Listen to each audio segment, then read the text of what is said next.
اور اس کے بعد وہ بہت عظیم خانوادہ تھا بنی کلاب کا. اس خانوادے میں علم بھی تھا، حکمت بھی تھی، شجاعت بھی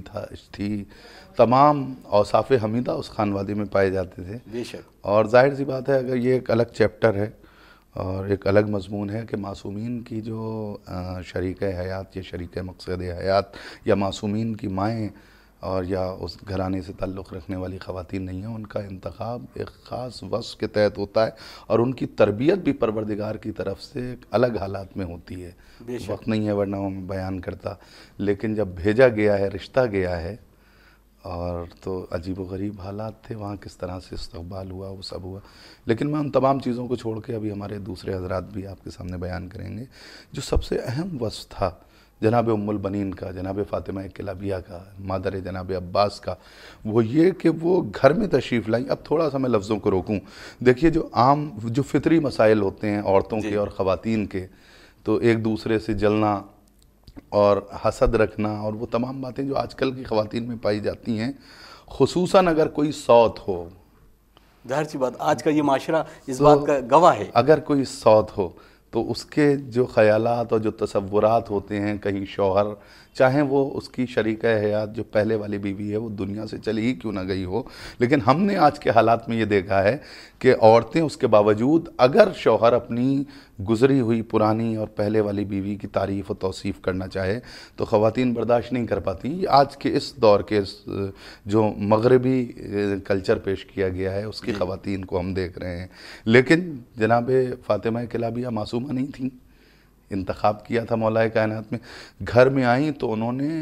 معصوم عالمیان، انسیہ حورا، صدیقہ طاہرہ، جناب فاطمہ زہرا، رسول کی بیٹی، علی کی شریک مقصد حیات فاطمہ، ان کا بھرپور خیال رکھا اور ان کی عظمت ان کے بعد بھی جبکہ وہ اس دنیا میں نہیں تھیں اس کا کس طرح سے احترام کیا ہے اور اعتراف کیا ہے اور اپنے بچوں کی کس طرح سے تربیت کی ہے. جناب عباس سے ایک موقع پہ کہہ رہی ہیں بیٹا دیکھو یاد رکھنا تم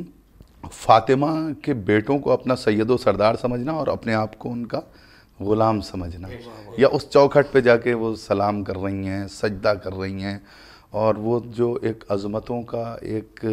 تاج محل ہے اور عظمتوں کا ایک قطب مینار ہے اور عظمتوں کا ایک آسمان ہے اور عظمتوں کا ایک سمندر وہاں جو دکھائی دے رہا ہے اس گھرانے میں، اس کا بھرپور احترام اور ان تمام قدروں کو ملحوظ رکھتے ہوئے اسی مشن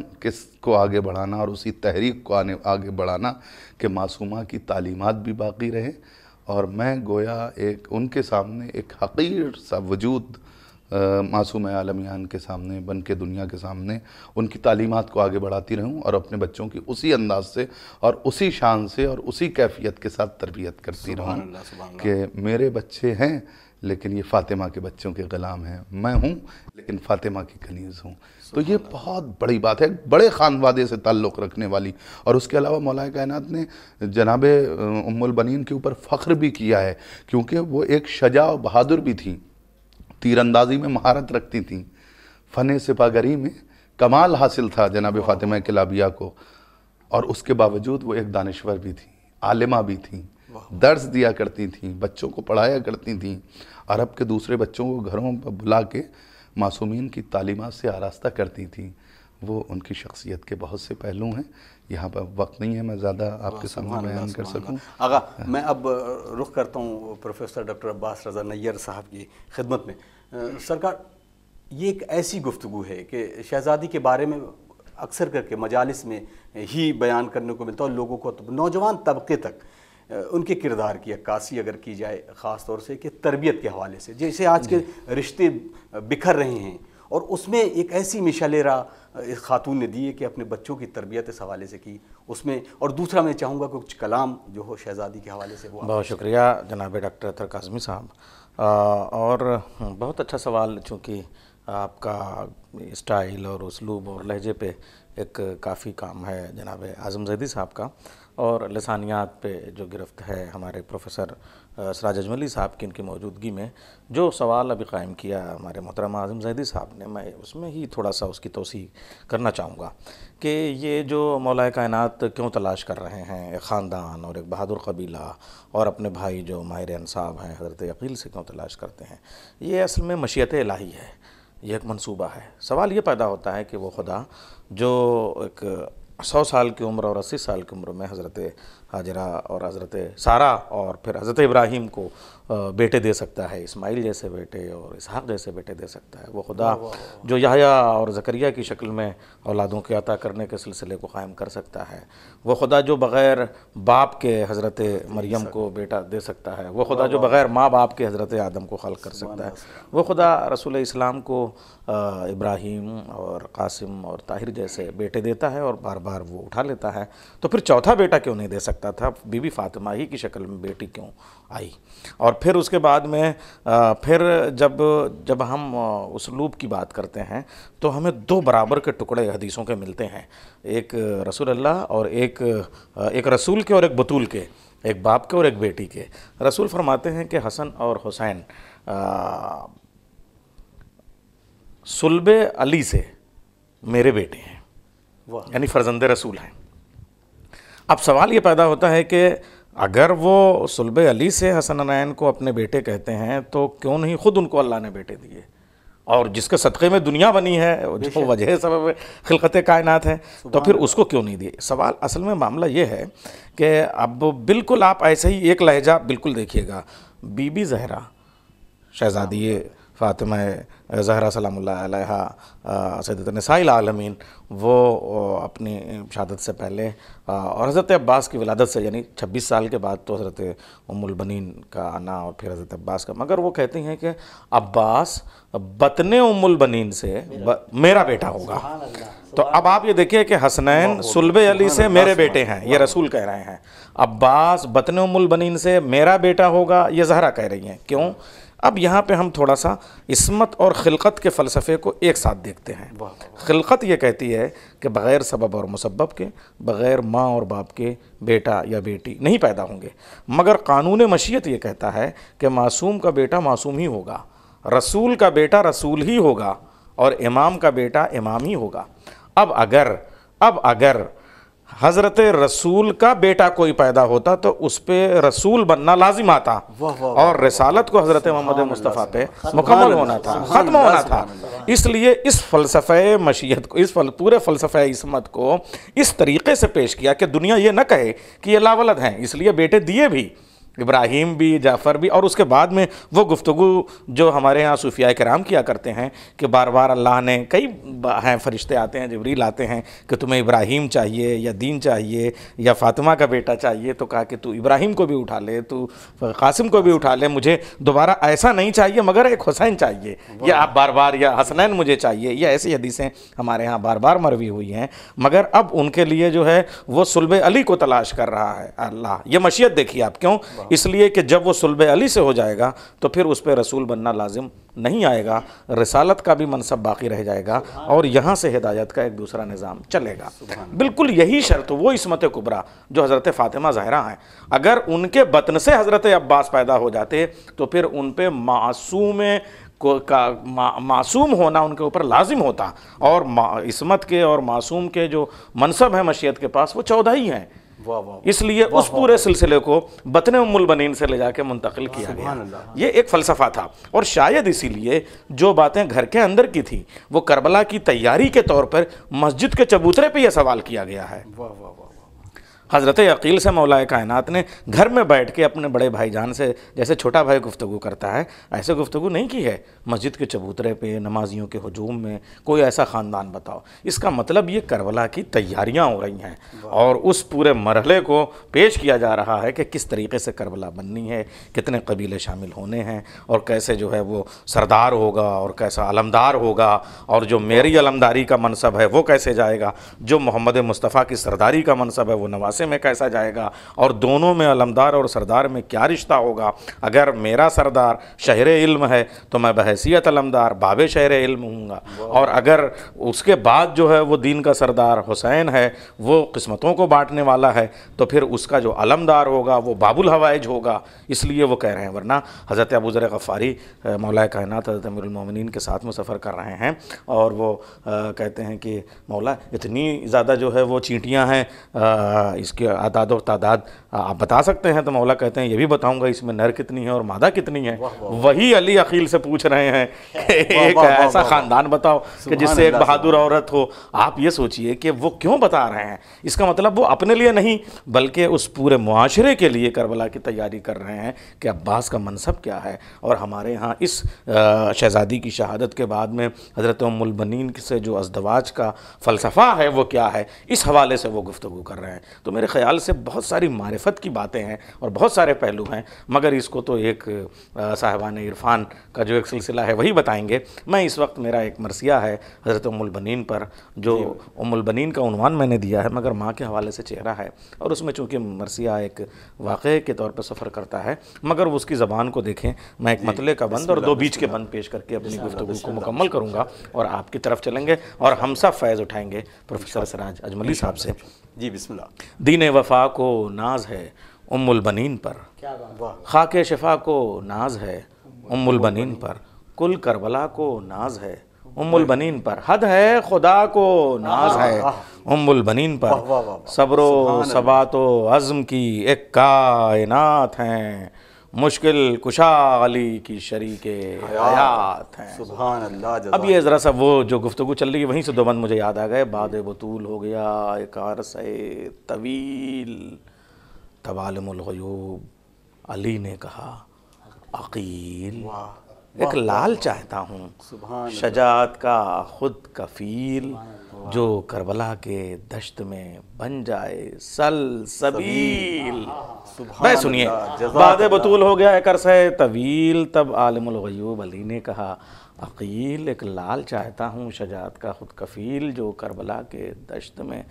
بن جائے سلسبیل۔ اے بھائی جان، یہ روزمرہ جو اب یہ گفتگو دیکھیے آپ، وہ بڑے ہیں 10 سال بڑے ہیں، اے بھائی جان ایسا کوئی خاندان ہو، اے بھائی جان ایسا کوئی خاندان ہو، کرب و بلا میں جو بنو ہاشم کی شان ہو۔ واہ واہ واہ واہ، سبحان اللہ۔ خاتون کوئی ہے جو میری آرزو لگے، خاتون کوئی ہے جو میری آرزو لگے، یعنی میری تلاش میری جستجو لگے، بولے تو گفتگو بھی میری گفتگو لگے۔ مصرع سنیے، چوتھے سے بیت کی طرف چلتا ہوں۔ خاتون کوئی ہے جو میری آرزو لگے، یعنی میری تلاش میری جستجو لگے، بولے تو گفتگو بھی میری گفتگو لگے، ایسی دلہن جو بنت اسد کی بہو لگے، ایسی دلہن۔ اور یہ جو ازدواج کے تلاش میں جو گفتگو استعمال ہوتی ہے روزمرہ میں، ایسی دلہن جو بنت اسد کی بہو لگے، پے کر عطا کرے جو وفا کے خیال کو، پے کر عطا کرے جو وفا کے خیال کو، اپنا پسر بطول کہیں جس کے لال کو۔ اللہ اکبر۔ تو وہ حدیث جو شہزادی کی تھی وہ سامنے رکھتے ہوئے مولا کائنات نے یہ کام کی، یہ رشتہ کیا تھا، اور حضرت عباس دنیا میں تشریف لے آئے تھے۔ سقائے حرم کا منصب تھا اور سقائی کا اور علمداری کا منصب تھا، جس کے لیے یہ ایک پہلو ہے اس کا۔ اور اب میرے خیال سے ڈاکٹر صاحب بہت خوبصورت مصرے، بہت یقیناً۔ آئی ناظرین، اب اچھا یہ مجھے لگا کہ ایک شکریہ یوں بھی عرض کر دوں کہ آپ کا چینل خدیجہ ہے اور گفتگو حضرت ام البنین پہ ہو رہی ہے، اور جو محور ہیں وہ سیدت نساء العالمین حضرت فاطمہ زہرا ہیں، تو یہ تو ایک رشتوں کی ایک عجیب فضا ہے۔ بہت شکریہ کہ آپ سب نے موقع دیا مجھے اس موقع پہ۔ بہت خوبصورت۔ آئیے ناظرین، اب رخ کرتے ہیں عالی جناب عزت مآب پروفیسر سراج الدین اجملی صاحب کی طرف۔ ڈاکٹر صاحب، بہت اہم آج کے اس حالات کو دیکھتے ہوئے کہ کس طریقے سے آج کی خواتین کے لیے مولا عباس کا کردار، ایک خاتون جو اپنے آغوش میں پالتی ہے اور پروردہ کر کے اس مقام تک پہنچاتی ہے، آج کے ان تمام خواتین کے لیے کیسے مشعل راہ ہو سکتا ہے؟ بہت شکریہ جناب اطہر کاظمی صاحب، اور اس سوال کے لیے بطور خاص، اور اس پوری مجلس یہ جو گفتگو ہوئی اس کے لیے۔ اور میں آپ کے سوال کو بعد میں لوں گا، پہلے میں اپنے عباس سید نیّر صاحب کو داد دوں گا کہ سبحان اللہ کیا کوثر و تسنیم میں دلوئی زبان میں اشعار اور مسدس کے 3 بند ارشاد کیے۔ سبحان اللہ اللہ کرے ذول قلم اور زیادہ۔ اور جہاں بات ختم کی ایسی دلہن کہ بنت اسد کی بہو لگے، تو وہ مولا کائنات کی جو تلاش تھی وہ صرف بنت اسد کی بہو نہیں تھی، وہ تو کسی تعلق سے ام المومنین سیدہ خیز الکبریٰ سے بھی منسلک تھی، صدیقہ کبریٰ سے بھی منسلک تھی، اور مولا کائنات سیدنا علی بن ابی طالب کی جو زوجہ مطہرہ ہماری شہزادی کونین جناب سیدہ کائنات ہیں، ان کی نیابت کی ذمہ داری تھی جناب ام البنین کی۔ اور جناب سیدہ کے نے اس خواہش کا اظہار، نے فرمایا ابھی کہ اس خواہش کا اظہار کیا، مولانا نے جو فرمایا تھا قرآن حکیم کے حوالے سے، میں بھی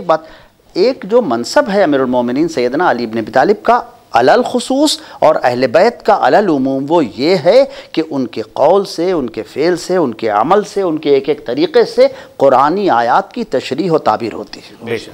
قرآن کی ایک اور آیت ہے وَأَمْرُهُمْ شُورَىٰ بَيْنَهُمْ،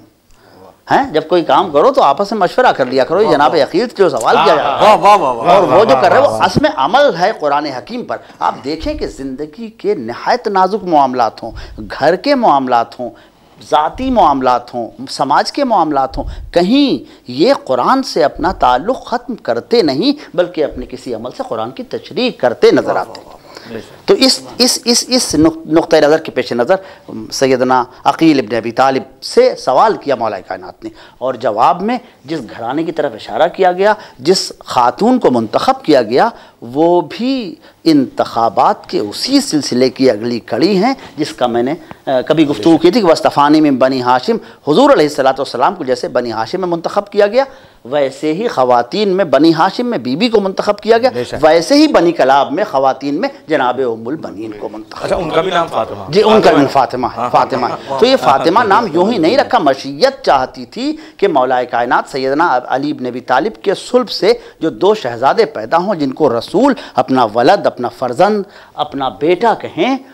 ان کی معیت کے لیے، ان کی حمایت کے لیے، ان کی خدمت کے لیے، ان کے مشن کو ایک خاص طریقے سے سپورٹ کرنے کے لیے جو طاقت ہو، اس کا نام جب وہ متشکل ہو تو اسے قمر بنی ہاشم کہا جائے۔ اور قمر بنی ہاشم کی تابناکی کا سلسلہ یہ جناب ام البنین کی ہی تربیت تھی جس نے اس کو چمکا کے کربلا میں الگ سے ایک روشن ترین کردار بنا دیا۔ اور اب جو اپنے بیٹے کی تربیت ایسے کرے کہ تم ہو بہت بڑے باپ کے بیٹے، بہت بڑی بات ہے، بہت بڑی بات ہے۔ اس حزم، اس احتیاط کو قائم رکھنا کہ تم ہو بہت بڑے باپ کے بیٹے، تمہاری ماں بھی ایک بہت بڑے قبیلے کی بہت معزز عورت ہے اور بہت ساری صفات سے متصف ہے، لیکن وہ جو ہمہ صفات ہیں ان کی کنیز ہے۔ تو تمہیں یاد رکھنا ہے کہ تمہیں ان کے شہزادوں کے غلام کی حیثیت سے زندگی پر رہنا ہے۔ اور مولا عباس کی پوری زندگی کا مطالعہ کر لیجئے، کبھی بھائی تو کہا ہی نہیں۔ ارے جناب امام حسین آخری وقت میں یہ التماس کر بھیا ایک بار بھیا تو کہہ دو، اور وہ آقا کہہ رہے ہیں۔ یہ تربیت کا کیا سلسلہ ہے؟ تو یہ سلسلہ وہ ہے جہاں عورت اپنے تمام تر عورت پن کے باوجود فضیلتوں کی انتہا پر جو قائم شخصیت ہے اس کو پسند کر لیتی ہے، اس کی اتباع کرتی ہے، اپنے اور پھر اپنے بچے کو اس کے بچے کی خدمت کے لیے طے کر دیتی ہے، ثابت کر دیتی ہے، اور ایسی تعلیم کرتی ہے کہ وہ کربلا میں داد شجاعت دے کے باب الحوائج بھی بنتا ہے اور تابانی کے سلسلے میں قمر بنی ہاشم۔ لاکھوں سلام قمر بنی ہاشم اور ان کی والدہ اور ان کے پورے خاندان پر۔ ایک جملہ میں سرکار میں آپ ہی کی طرف، کیونکہ آج شہادت کی تاریخ ہے، میں چاہتا ہوں کہ چند کلمات اس بی بی کے حوالے سے کہ کس طریقے کے بعد شہادت امام حسین اس منظر کو، کہ وہ منظرنامہ کہ جس طریقے سے آپ قبریں بناتی تھیں، تاکہ ہمارے تمام ناظرین کے لیے شہادت کے سلسلے سے بی بی کے اور پرسہ پہنچے شہزادی کونین کے۔ شہزادی جناب ام البنین کے حوالے سے میں عرض کروں کہ کربلا اور کربلا کے بعد کے حالات، اس میں بہت اہم رول ہے شہزادی جناب ام البنین کا۔ اور آپ یہ دیکھیے، ایک ماں کے لیے سب سے زیادہ اہم اس کی اولاد اور اس کے بیٹے اور اس کے بچے ہوتے ہیں، لیکن اب یہاں پر کردار ملاحظہ فرمائیے، کیونکہ شہادت کا اور وفات کا موقع ہے اور اس میں ہم خراج عقیدت پیش کرنے کے لیے یہاں سب حاضر ہوئے ہیں، آنسوؤں کا نذرانہ بھی پیش کرنا چاہتے ہیں۔ کبھی بھی جناب ام البنین نے، جناب فاطمہ کلابیہ نے، مادر جناب عباس نے کربلا کے بعد شہادت امام حسین علیہ السلام اپنے بچوں کو یاد نہیں کیا ہے، نہ پرسہ لیا ہے، نہ روئی ہیں، نہ گریہ کیا ہے، نہ صف اعضا بچائی ہے، نہ مجلس برپا کی ہے۔ جب بھی گریہ کیا ہے تب سرکار سید الشہداء امام حسین علیہ السلام۔ یہ ایک بہت بڑا کردار ہے اور بہت بڑے دل گردے کی بات ہے کہ معصوم عالمیان جناب معصومہ عالمیان فاطمہ الزہرا کے بیٹوں کو انہوں نے یاد کیا، اپنے بچوں کو یاد نہیں کیا. اور ہم جتنے ابھی خراج عقیدت پیش کریں اور جتنے بھی سلام پیش کریں ان کی بارگاہ میں وہ کم ہیں. لیکن ایک بات اور عرض کروں میں کہ جس وقت بشیر سنانی لے کے آیا ہے اور روضہ رسول سے اس نے وہ مرثیہ پڑھنا شروع کیا ہے، مدینے والوں مدینہ رہنے کے قابل نہیں کیا. اب اعتماد دیکھیے اپنے بیٹے کے اوپر، یہاں پہ اعتماد ظاہر کیا ہے. اور کس طرح کا یقین، منزل تیقن پر تھی بی بی کہ جب بشیر نے کہا ہے کہ حسین مارے گئے تو جناب ام البنین نے ایک جملہ کہا ہے کہ میرا عباس زندہ رہا، اور اس کے بعد رخ کیا نجف کا اور ایک جملہ کہا کہ میرے والی و وارث دودھ نہ بخشوں گی. تو بشیر نے کہا ہے کہ بی بی پہلے آپ کا عباس مارا گیا، پہلے عباس کے بازو قلم ہوئے، پہلے عباس فرات کے کنارے جا کے سویا ہے، بعد میں حسین شہید ہوئے ہیں، بعد میں جناب زینب کی چادر چھنی ہے، بعد میں سب اسیروں کا سلسلہ آگے بڑھا ہے. اب میں کس طرح سے آپ کے سامنے عرض کروں اور کس طرح سے سلام پیش کروں اس باعظمت خاتون اور اس بی بی پر کہ وہ بعد میں ہمیشہ سفیدہ بچھا کے بیٹھی رہتی تھی. اور عباس کا جو ایک چھوٹا بیٹا فضل جو اپنی دادی کے ساتھ رہتا تھا اس سے یہ کہتی تھی بیٹا ہمیشہ تم یہ خیال رکھنا ہمارے پاس کھانے پینے کے اور ضیافت کے لیے کچھ نہیں ہے، لیکن کہیں ایسا نہ ہو کسی دن شہزادی زینب یہاں پرسہ دینے کے لیے آ جائیں تو تم ان کا خیال ضرور رکھنا. اور ایسا تاریخ میں ملتا ہے کہ ایک دن شہزادی زینب تمام بیبیوں کو لے کے مادر جناب عباس کے گھر گئی ہیں، اور اس وقت جو انہوں نے بھیجا ہے عباس کے بیٹے فضل کو، اپنے پوتے کو، جاؤ بیٹا مشق بھر لاؤ. اب یہاں پر جناب زینب کا دل بھی بھر آیا، کربلا کا رخ کر کے کہا عباس تیرا بیٹا علمدار بن گیا. اسی طرح سے شب و روز گزارے ہیں جناب ام البنین نے. اور اس کے بعد جب وفات ہوئی ہے تو مدینے کے تمام مرد اور تمام خواتین جمع ہوئی ہیں، اور اس وقت بھی سب نے ایک ہی مرثیہ پڑھا ہے، عباس کی ماں تم پر ہمارے لاکھوں اور کروڑوں سلام کہ تم جب تک زندہ رہیں حسین کو روتی رہیں، اپنے بچوں کو یاد نہیں کیا. انہی لفظوں کے ساتھ میں امام زمانہ کی خدمت میں اور تمام مومنین اور تمام حاضرین کی خدمت میں کلمات تعزیت پیش کرتا ہوں کہ آئیے ہم سب مل کے جناب ام البنین کی بارگاہ میں جناب ام البنین کی بارگاہ میں خراج پیش کرتے ہوئے امام عصر کی بارگاہ میں تعزیت پیش کریں کہ اے امام زمانہ، اے امام عصر، ہمارے لفظوں کو قبول کر لینا اور ہمارے اس پرسے کو قبول کر لینا. وآخر دعوانا الحمدللہ رب العالمین. ناظرین، یقیناً یہ گفتگو نورانی گفتگو وقت ہمیں اجازت نہیں دے رہا، نہ ورنہ یہ گفتگو یوں ہی چلتی رہے. ناظرین، اس دعا کے ساتھ اپنے میزبان اطہر کاظمی کو اجازت دیجیے کہ کسی اور پروگرام کے ساتھ آپ کے سامنے حاضر خدمت ہوں گا. السلام علیکم ورحمۃ اللہ وبرکاتہ.